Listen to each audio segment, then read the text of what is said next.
সামনে নাম বই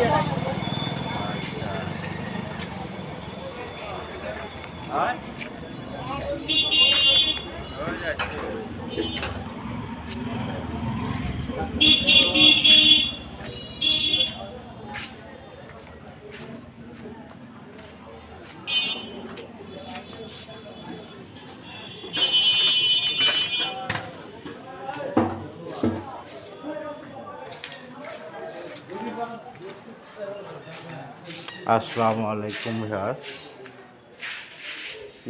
দেশের বাইরে যেখান থেকে ভিডিওটি দেখতেছেন সকলকে জানাই আন্তরিক শুভেচ্ছা এবং অভিনন্দন।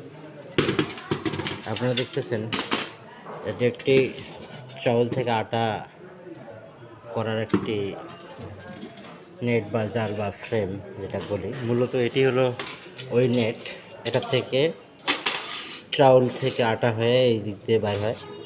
আমি আমার নিজস্ব বুদ্ধিতে এই ধান ভাঙানোর যে নেট আছে ওই নেট দিয়ে আমি এটি তৈরি করে নেই। এই যে তৈরি করে নেওয়া আছে, তো এটা দিয়ে আমি গম, ভুট্টা বা অন্যান্য কিছু যেগুলো গরুর খাবার এগুলো আমি ভাঙাতে পারবো ইনশাআল্লাহ, আমার মনে হয়। তো ভিউয়ার্স, আশা করি পরিকল্পনাটি সঠিকভাবে বাস্তবায়িত হবে। আমি একটু খুলে দেখাতে পারবো। তো আমি ভিডিওটি পরে আবারও আপনাদেরকে দেখাবো। আমার মিলে নিয়ে গিয়ে এটা সমস্তটা খুলে আপনাদেরকে দেখানোর চেষ্টা করবো। ভিউয়ার্স, ভালো থাকবেন, সুস্থ থাকবেন। আসসালামু আলাইকুম।